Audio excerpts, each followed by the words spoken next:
Y a esta hora nos acompaña ya la doctora Carola Cedillo. Ella es pediatra y experta en medicina infantil. Doctora Cedillo, muy buenos días. Gracias por acompañarnos en esta mañana.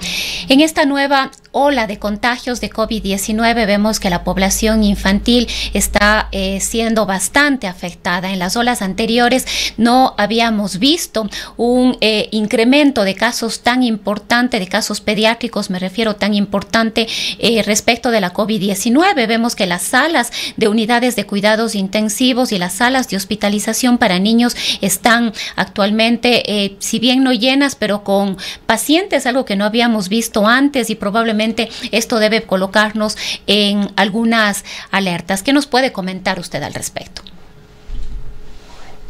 Buenos días, Rosana, y muchísimas gracias. Siempre es un gusto compartir en este medio.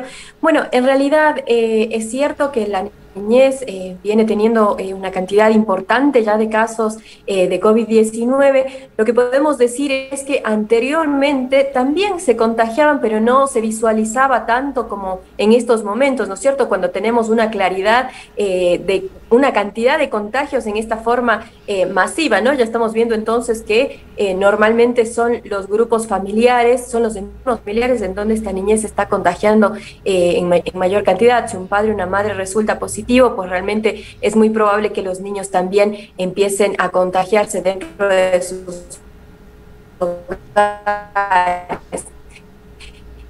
Podemos decir que a nivel del país, alrededor de 47 niños hospitalizados por COVID-19, de los cuales 10 estarían en unidades de cuidados intensivos. Realmente pues son números que empiezan ya a llamarnos la atención, debido a que si existe un contagio masivo también en esta población infantil, empiezan a verse también los números elevados en las hospitalizaciones en las UCIs, que van incrementando conforme incrementan el número de casos como tal. Con el agravante en realidad de decir que cuidados intensivos a nivel pediátrico tenemos muy pocos a nivel de lo que es el país, ¿no es cierto? Todo lo que serían ventiladores mecánicos, las cosas que son específicas para pediatría, no estamos totalmente dotados a gran escala. Si en adultos teníamos niños, así que sí que queremos protegerlos para que ellos no continúen tampoco este contagio masivo. Siendo más grave o alguna cosa específica, porque los datos son tempranos y COVID-19 es un libro en el que estamos escribiendo permanentemente, ¿no? Son todos los datos nuevos, que sí puedo decir, haber una variante tan contagiosa como es Omicron, de la mano de los contagios masivos empiezan a incrementar los casos graves, los casos severos, y eso no está siendo diferente en la pediátrica. Sí, doctora Cedillo, estamos teniendo algunos problemas con la conexión suya, se está cortando mucho las intervenciones, no la estamos escuchando con claridad. A veces cuando apagamos la cámara probablemente podemos tener una mejor señal para poder hacer que este diálogo pueda ser más fluido. Quisiera consultarle en este contexto también, doctora Cedillo, que la preocupación pasa además por que hay una población infantil de 5 años, de 0 a 5 años, que no ha recibido la vacuna. Me parece que en el mundo entero todavía esta población no ha recibido, y quizás el virus frente a la otra población que ya está vacunada y que tiene probablemente más resistencia, busca dónde anidar, y esta es la población más efectiva quizás en este momento para eso. Realmente podemos pensar así, y en este contexto se requeriría tener primero, agilitar la vacuna para esta población, y segundo, tener muchos mayores cuidados al interior de las familias. Sí, a ver si ahí se escucha un poquito mejor, disculpen. Sí, estamos mejor. Perfecto. Justamente a nivel mundial ha sido una de las alertas, los niños menores de 5 años, y es tal cual como usted ha comentado, Rosana, ¿sí? Ellos todavía no han podido recibir la vacunación. Por ende se convierten en uno de los focos que pueden tener cantidades grandes de contagios y también hospitalizaciones. Estados Unidos, Reino Unido, alertado, ¿no es cierto?, de que tuvo un incremento brusco de hospitalizaciones en menores de 5 meses. Todavía no han iniciado la vacunación en menores de 5 años. Existe otra experiencia diferente en Latinoamérica con la vacunación a menores de 5 años. Latinoamérica, algunos países como Chile, como Argentina, ¿sí? Algunos países también de Centroamérica, que adoptaron la vacunación para pediatría con la vacuna inactivada Sinovac. Ellos sí implementaron esta vacunación a partir de los 3 años, así que hay un poco ya de experiencia en menores de 5 años, es decir, a partir de los 3 años como tal, con la vacuna inactivada Sinovac. De la misma forma, China también procedió a vacunar a su población infantil a partir de los 3 años de edad como tal. Claro que se considera que esta vacunación protege también a esta población pediátrica, sobre todo de la parte grave, de la parte hospitalización. Porque del contagio conocemos mucho más con Omicron, ¿no es cierto? Más allá de que las personas estén vacunadas, el contagio puede haber, pero lo que intentamos o que esperamos es que no hayan incrementos bruscos de hospitalizaciones. Los menores de 5 años sobre todo se han reportado que hay incremento en lo que son las bronquiolitis y las laringitis, los CRUP que se llaman, es decir, una inflamación importante de la laringe que impide la respiración adecuada y los niños tienen como una tos y un sonido diferente a nivel de su laringe que, pues bueno, les complica la respiración. Y a nivel de lo que es bronquiolitis son los bronquiolos, ¿no es cierto? Son los lugares un poco más pequeños de los bronquios que están inflamados y que también impiden su respiración adecuada. Por ende, necesitan hospitalizaciones para tratamientos y para pues recibir apoyo de oxígeno. Esperamos que esto no nos pase, no nos colapse, y por eso también son una población a la que estamos dedicándole mucha atención en esta ola masiva de contagios, pues mirando los signos de alarma para ver que no hayan estas posibles complicaciones. Ahora, doctora Cedillo, esto nos lleva a otro debate importante que además hay que tenerlo en cuenta, que es el retorno a las clases presenciales. Han sido 2 años difíciles para los niños, niñas y adolescentes el poder estar fuera de las escuelas. Esto ha implicado baja rendimiento, deserción escolar, violencia en muchos de los casos, un recrudecimiento de la violencia. La propia UNICEF ha solicitado a los países del mundo que se trabaje un retorno seguro a las aulas por parte de los ministerios, en este caso de Educación y Salud, a través de una tarea coordinada. ¿Cuál es el criterio suyo? ¿Es importante, es necesario, hay que hacer que los niños, y esto genera muchísima expectativa, dudas e incluso temores en las familias, en los padres y madres, como decíamos, frente a este incremento importante de casos pediátricos? ¿Debería abrirse las escuelas? ¿Debería esperarse? ¿Cuáles son las decisiones que se deberían tomar en torno a esto?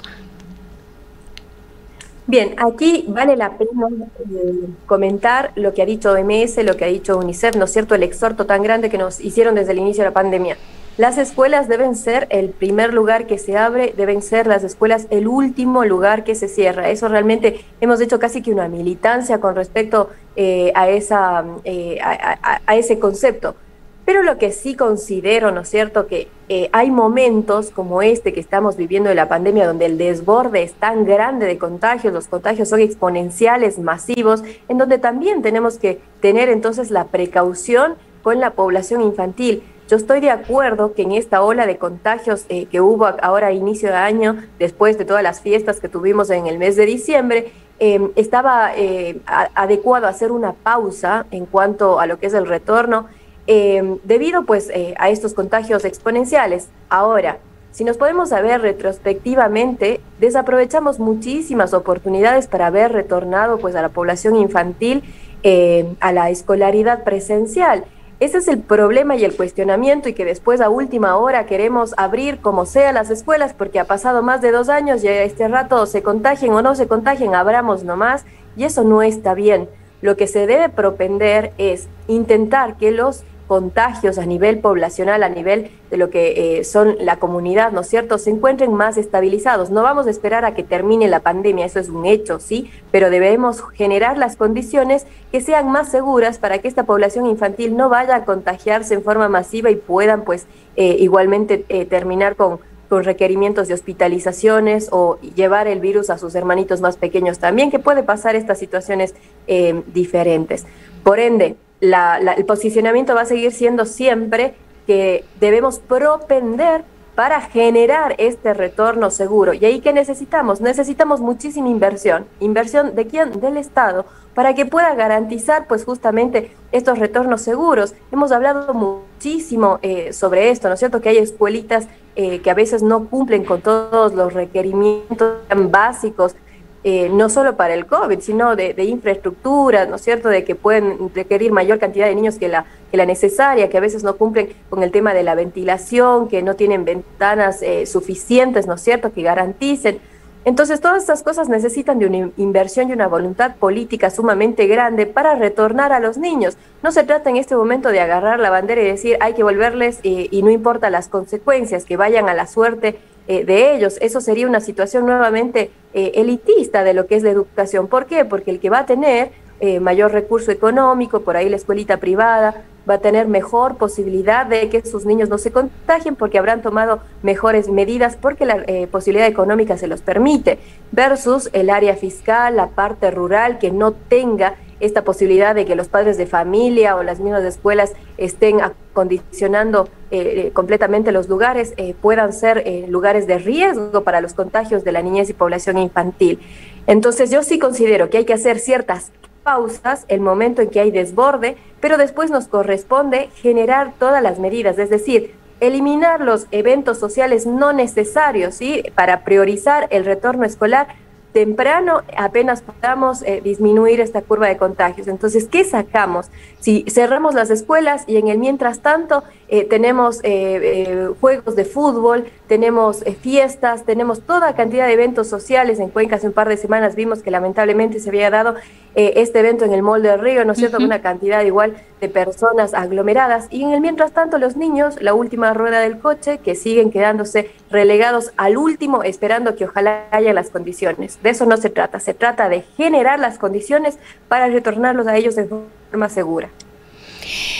Definitivamente han sido 2 años en los que no hemos podido ver una política pública, una política de Estado certera que permita un retorno seguro a las aulas y con todas las garantías. Usted manifestaba las brechas que existe quizás entre las ciudades y la educación privada frente a la ruralidad, en escuelitas que ni siquiera tienen agua entubada, mucho menos agua potable, que les permitiría a los niños ciertas seguridades. Tenemos algunas inquietudes, doctora Zedillo, y nos preguntan, por ejemplo, ¿cuáles son las alertas que debemos tener en caso de un caso de COVID en un niño? Es difícil evidenciar, saber si es efectivamente un caso de COVID. Se les debería hacer en qué momento una prueba. A veces los niños, por múltiples razones, y usted como pediatra probablemente lo sabe, pueden presentar un catarro, una alergia, una fiebre, un malestar estomacal. Pero ¿en qué momento deberíamos considerar, nos dice, llevarlos al médico o hacerles una prueba? ¿O qué deberíamos hacer? Bien, aquí me gustaría mencionar que los niños tienen normalmente, ya cuando están en su escolaridad presencial, normalmente ellos tienen por lo menos 7 cuadros respiratorios al año, y eso no es raro, ¿no es cierto? Es algo común debido a las interacciones que tienen y la circulación de diferentes virus que pueden llegar a tener.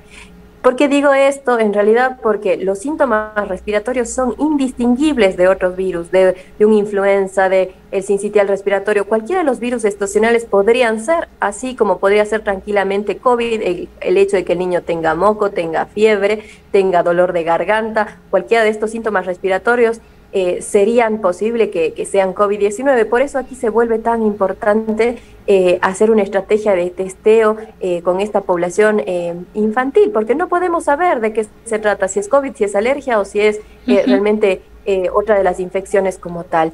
¿Qué hacer los padres de familia? A ver, en este momento, el momento en que hay un caso positivo en la familia, una mamá, un papá, un hermano que haya tenido COVID-19, y si el niño tiene ya uno de los síntomas respiratorios, más este nexo epidemiológico de haber tenido un contacto con alguien positivo, automáticamente casi que ya se convierte en un paciente con sospecha altísima de COVID-19 y podríamos hacerle ya el test. Siempre hemos intentado ver posibilidades diagnósticas alternativas para la niñez, porque conocemos que es horrible realizarles el hisopado a los niños, y para el adulto es una situación difícil. No se diga en los niños, imagínense si es hisoparles 7 veces al año, estamos creando una tortura prácticamente para la población pediátrica. Entonces, hay alternativas de realizar pruebas en saliva, y que ha sido también una de las luchas que se ha intentado posicionar para esta población. Tanto pruebas que podrían ser en antígenos en saliva o PCR en saliva. ¿Sí? Lo importante de mencionarles es que los laboratorios deben contar con las herramientas para el testeo en saliva. No es que cualquier prueba le paso en saliva, hay que conocer la técnica y tener la herramienta adecuada para procesar así las muestras.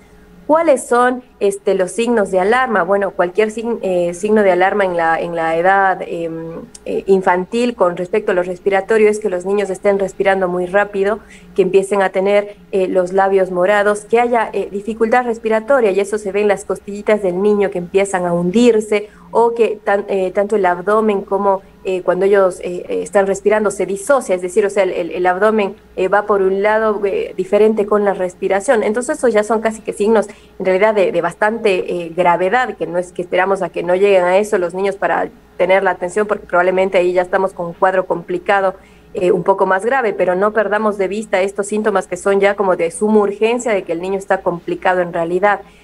Podrían haber algunos casos, si bien ahora en Omicron no se ha visto tanto la frecuencia de diarreas, sobre todo no se ha descrito como tal, pero podrían haber también deshidrataciones y diarreas, estas fiebres súper altas que necesitan el manejo adecuado, porque algunos niños también hasta convulsionan con las fiebres tan elevadas. Entonces, el mensaje, decirles que hay también niños que después de que se contagian, pasan el COVID capaz de forma leve, después de unas 3 o 4 semanas pueden tener los síndromes inflamatorios multisistémicos, que también es una de las alertas. ¿Qué pasa con estos niños? Empiezan a tener fiebres altas e inflamaciones en su organismo posterior al COVID-19. Esto se le ve en los ojos que pueden estar rojos, las conjuntivas rojas, lesiones en la piel, es decir, brotes como que le salen algún tipo de erupciones, granos, ¿no es cierto? Son signos de alarma que nos deberían hacer alertar a que puede haber una inflamación multisistémica. Con ello no quiero tampoco alarmar a la población y decir, bueno, chuta, en el COVID-19 en los niños está arrasando a la población. No está pasando eso. Realmente la mayoría de casos en la población infantil pasan como los resfríos y con estas fiebres importantes que pueden resolverse en casa, pero hay que estar muy alerta de estos otros casos que sí se complican y que sí necesitan también hospitalizaciones. Mientras más contagios existan, más vamos a ver la curva de crecimiento de hospitalizaciones y requerimientos de intensivos. Hemos hablado un poco del retorno a las aulas, pero también hay inquietudes sobre las actividades extracurriculares que realizan los niños, sobre todo el deporte, que además en esa edad es tan importante para su desarrollo. Muchos de ellos han dejado de ir a sus academias de natación, de fútbol. Esto es importante también que se retome.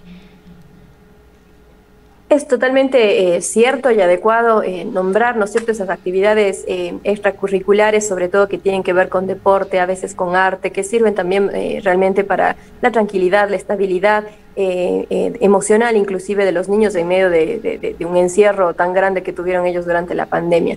Lo único que yo diría en este aspecto es que va de la mano con la curva epidemiológica. El momento en que vemos que hay una cantidad tan grande de contagios, vale la pena hacer una pausa. Cuando decimos pausa, estamos hablando de situaciones cortas, no decimos de meses, como ha pasado con la escuela, ¿no es cierto? Sino las pausas serían por ahí 2 semanas, ¿no es cierto? Mientras baja esa curva, se estabiliza, mientras aspiraríamos a que los gobiernos locales y el COE nacional hayan tomado medidas para que disminuyan las actividades sociales de los adultos, que nosotros sí podemos dejar de salir a tomar el café, no sé, en algún grupo o salir a la fiesta, ¿no es cierto? Eso sí podemos hacer nosotros como adultos para priorizar a esa niñez que necesita haber bajado esa curva de contagios para ellos volver en forma segura. Entonces, estoy a favor de las actividades recreativas en la niñez, pero van de la mano de la curva. Cuando los contagios están sumamente elevados, debemos hacer una pausa hasta que regrese un poco la normalidad, de contagios no sean tan exponenciales. Y quizás, doctora Cedillo, uno de los temas al que probablemente menos atención le hemos puesto es el tema emocional en los niños. ¿Cómo se están sintiendo ellos o cómo les ha afectado este encierro o el estar lejos de la escuela, de los amigos, de las actividades con sus pares? Sobre todo, casos de niños pequeñitos que en sus 2, 3 años de vida han pasado prácticamente únicamente con personas adultas. Aquí también es importante tal vez tener en consideración algunas alertas. Sin duda, son varias las problemáticas que hemos presentado al tener esta falta de contacto con pares, ¿no es cierto? Porque realmente el crecimiento, el desarrollo, esa interacción, inteligencia emocional que se va adquiriendo progresivamente, pues eso es con el contacto con otros niños, es ese aprendizaje fundamental que requieren ellos, ¿no? Realmente existen algunas alertas también por la parte de salud psiquiátrica infantil, al decir que podemos estarles alterando también ya la conducta en la niñez. Hemos visto, ¿no es cierto?, realmente que los niños han estado muchísimo más enojados, muchos de ellos lloran muchísimo más, obviamente por todas estas condiciones de cambio, el estrés familiar, ha habido muertes dentro de las familias, entonces obviamente necesitan ellos liberar de alguna forma toda esta tensión, todo este estrés, y ellos lo hacen normalmente a través del juego, a través realmente pues del contacto como tal de sus pares. Entonces son varias las problemáticas que se han presentado ante los confinamientos, y por eso debemos propender que esta población sea la primera en retornar a estos contactos tempranos, ¿no? ¿Cuáles serían igualmente signos de alarma? Bueno, tengamos en cuenta que los cambios de comportamiento pueden existir en esta población que está bastante estresada, pero obviamente ver a los niños tan expuestos a las pantallas, inclusive ha sido una situación terrible. La Organización Mundial de la Salud normalmente dice que los niños no deberían tener más de 1 o 2 horas de pantallas, y ahorita hemos tenido que obligatoriamente tenerles en la pantalla prácticamente todo el día, y aparte cuando los papás se entiende que tienen que trabajar, tienen que salir, ¿no es cierto?, y no hay a veces quien les cuide o cómo entretener al niño, bueno, se le deja en la tele, se le deja en la computadora para que también deje hacer las cosas, pues, ¿no? Entonces ha sido varias situaciones que han complicado, y pues que hay que tenerles alerta a ellos en sus comportamientos, que no empiecen a aparecer ningún tipo de dificultad de aprendizaje, que no hayan llantos mayores continuos, o sea, porque eso puede requerir igual una valoración adicional. Muchísimas gracias, doctora Cedillo. Han sido importantes sus criterios en esta mañana. Estamos viviendo una ola inusual de contagios en el marco de esta pandemia en niños, niñas y adolescentes. Son las 8 de la mañana con 29 minutos. Hemos dialogado con la doctora Carola Cedillo, experta en medicina infantil pediatra.